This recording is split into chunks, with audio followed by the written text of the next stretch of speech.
Moscow, Reuters. Vladimir Putin stayed away from events marking the centenary of the Russian Revolution on Tuesday, an event that changed the world, but has awkward associations for the former KGB operative who was trained to keep a lid on dissent, not celebrate it.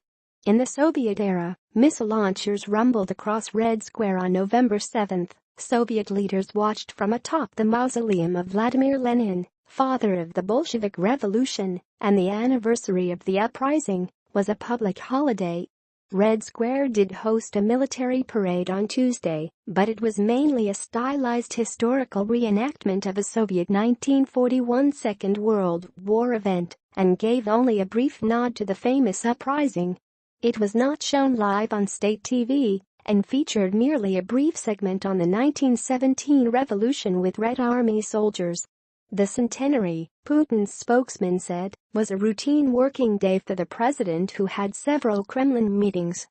Accused by the opposition of having metamorphosed into a cross between a Soviet-style autocrat and a czar and eyeing possible re-election next year, the 65-year-old Russian leader has spent years preaching stability while denouncing uprisings in the former Soviet Union and the Middle East. Riot police have cracked down on a string of anti-government protests this year, carrying out mass detentions. An opposition leader and fierce Putin-critical Alexei Navalny has been jailed 3 times for breaking public protest rules. Putin, in his quest to wield a proud national identity, has cherry-picked parts of Russia's Soviet past, like its World War II victory and its success in space. But while he does not stress communism's role in those feats, he has sometimes struck an ambivalent tone, once calling the 1991 Soviet collapse the greatest geopolitical catastrophe of the 20th century. In rare comments on the subject ahead of the centenary, Putin made clear he thought it would have been better if the 1917 revolution had never happened, and that he believed there was nothing to celebrate. We see how ambiguous its results were, how closely the negative, and, we must acknowledge, the positive consequences of those events are intertwined, Putin told a gathering of academics last month. Was it not possible to follow an evolutionary path rather than go through a revolution? Could we not have evolved by way of gradual and consistent forward movement rather than at the cost of destroying our statehood and the ruthless fracturing of millions of human lives? Russia-Lenin communism.